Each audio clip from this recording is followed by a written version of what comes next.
name's Greg Gilbert. I'm a fee-only wealth advisor, and I focus on working with entrepreneurs and leaders, and also joined a group and started a group in Atlanta.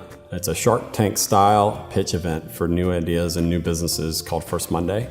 And then I've also done angel investing with a group of investors as well. The main advantages of bringing an investor in, that you would have someone to help you in the journey of business, because business is hard. There will be a lot of things that you have to figure out, and having someone else alongside you, the right kind of person, could really be an assistance to you. Something else with an investor is certainly the money needed for the journey, money needed to buy a computer, or to hire a person, or to get a logo, or to get a website, or to buy product. There's lots of reasons why you may need money. So the money certainly helps, but even better is when you find the money and the person or the group of people that are the right fit for you. So a lot of times it's like thinking about a friend, or sometimes we say it's like being in a marriage, and you really need to make sure that you're going into it with the right person who has we call it an alignment. They think the way you do, they're behind what you want to do, and they believe in you. What a pitch is for a business is it's basically a time at which you get to say what your business is about to somebody, whether it's an investor or someone else.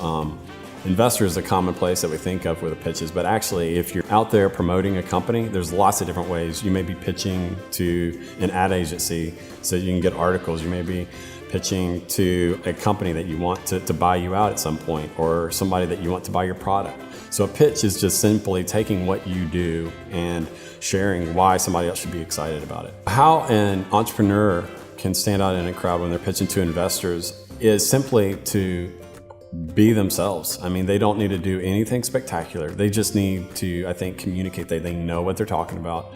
I think something that's essential or is really powerful is when you, I call it, ground yourself to the story. So why are you the one doing this? Tell me why that matters. Why does it matter that you are doing this? So I think if you show that you're serious, show that you have some involvement in, so if it's fashion, tell me about your fashion background, or tell me about why fashion matters to you.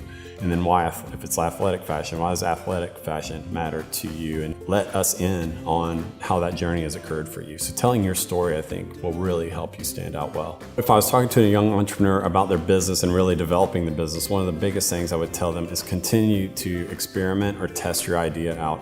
Who's going to be the group that you're going to go to that you think should love your product or your service or your idea?